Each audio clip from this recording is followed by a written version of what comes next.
এই মুহূর্তে আরও একটা খবর আপনাদের সামনে তুলে ধরি, যেখানে রাজারহাট গোপালপুরের খবর দেখাচ্ছিলাম। সেই রাজারহাট গোপালপুরে ভুতুড়ে ভোটারের হদিশ। বহু বছর আগে মৃত, তালিকায় এখনো পর্যন্ত জীবিত। মারা যাওয়ার পরেও তালিকায় পরিতোষ দের নাম রয়েছে এবং 2023 সালে মারা যান এই পরিতোষ দে।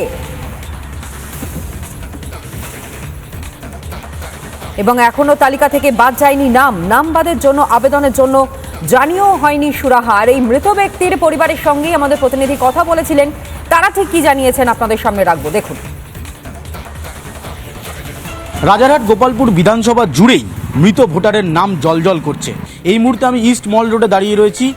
সেখানে একটা ভোটারের বাড়িতে আমরা এসে পৌঁছেছি। আমি একটু দেখাবো ভোটারের যে নাম, সেই নাম হচ্ছে পরিতোষ দে। ইনি পরিতোষ দে, তার বাবার নাম হচ্ছে রজনীকান্ত দে, বয়স ছিল 83 বছর।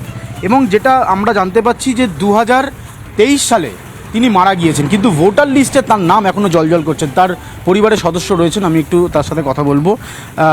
পরিতোষ দে, রজনীকান্ত দে, ইনি কে হন? ইনি আমার বাবা হন। আচ্ছা, ইনি মারা গেছেন 2023 সালে মারা গেছে। তারপরে 2024-এর লোকসভা নির্বাচন গেল, নাম বাদ গেল না কেন? না, আমি তো আমার কাজটা করেছি, আমি তো ডেথ সার্টিফিকেট আমি জমা দিয়ে এসেছিলাম, কিন্তু কেন বাদ যায়নি সেটা ঠিক বলতে পারবো না।